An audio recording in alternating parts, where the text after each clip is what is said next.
America की ओर से लगाए गए टैरिफ के असर को कम करने के लिए तमाम देश अपने अपने तरीके से प्रयास कर रहे हैं।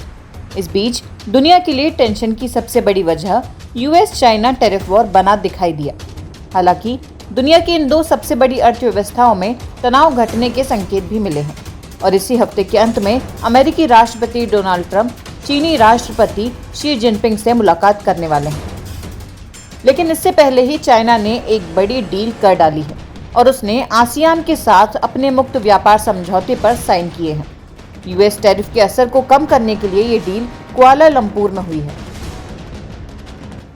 एक रिपोर्ट के मुताबिक दक्षिण पूर्व एशियाई ब्लॉक आसियान और चीन ने मंगलवार को अपने मुक्त व्यापार समझौते पर आगे बढ़ने के लिए हस्ताक्षर किए। इसमें डिजिटल, ग्रीन इकोनॉमी और अन्य नए उद्योगों पर फोकस किया जाएगा। आसियान के आंकड़ों के अनुसार 11 सदस्यीय दक्षिण पूर्व एशियाई राष्ट्र संघ चीन का सबसे बड़ा व्यापारिक साझेदार है। बीते साल दोनों देशों के बीच कुल 7,071 अरब डॉलर का द्विपक्षीय व्यापार हुआ। अमेरिका के टैरिफ अटैक के बीच चीन लगातार आसियान के साथ अपने व्यापारिक संबंधों को और बढ़ाने की कोशिश कर रहा है, जो 3.8 ट्रिलियन डॉलर के सकल घरेलू उत्पाद वाला क्षेत्र है।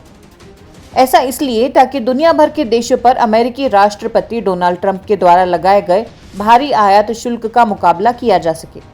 गौरतलब है कि रेयर अर्थ मिनरल्स और अन्य महत्वपूर्ण खनिजों पर निर्यात प्रतिबंधों को लेकर प्रमुख शक्तियों की आलोचना के बावजूद चीन खुद को अधिक एक ओपन इकोनॉमी के रूप में स्थापित करने का प्रयास कर रहा है। आसियान के साथ चीन के FTA 3.0 पर मलेशिया में इस समूह के नेताओं के शिखर सम्मेलन में हस्ताक्षर किए गए। इसमें ट्रंप ने रविवार को एशिया की अपनी यात्रा की शुरुआत में भाग लिया था। रिपोर्ट के मुताबिक इस उन्नत आसियान चीन समझौते पर बातचीत नवंबर 2022 में शुरू हुई थी और इस साल मई में समाप्त हुई। ये वो समय था जब डोनाल्ड ट्रंप टैरिफ के साथ आक्रामक रुख अपनाए नजर आए। इससे पहले दोनों के बीच पहला मुक्त व्यापार समझौता 2010 में लागू हुआ था। चीन और आसियान दोनों क्षेत्रीय व्यापक आर्थिक भागीदारी का हिस्सा हैं, जो दुनिया का सबसे बड़ा व्यापारिक समूह है। दुनिया की लगभग 1/3 आबादी और वैश्विक GDP के लगभग 30% को ये कवर करता है।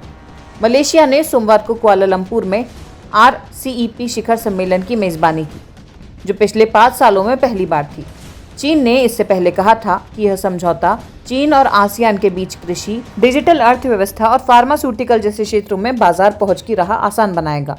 कुछ एनालिस्ट इस ब्लॉक को संयुक्त राज्य अमेरिका द्वारा लगाए गए टैरिफ के विरुद्ध एक संभावित बफर के रूप में देखते हैं, लेकिन इसके सदस्यों के बीच प्रतिस्पर्धी हितों के कारण इसके प्रावधानों को कुछ अन्य क्षेत्रीय व्यापार समझौतों की तुलना में कमजोर माना जाता है।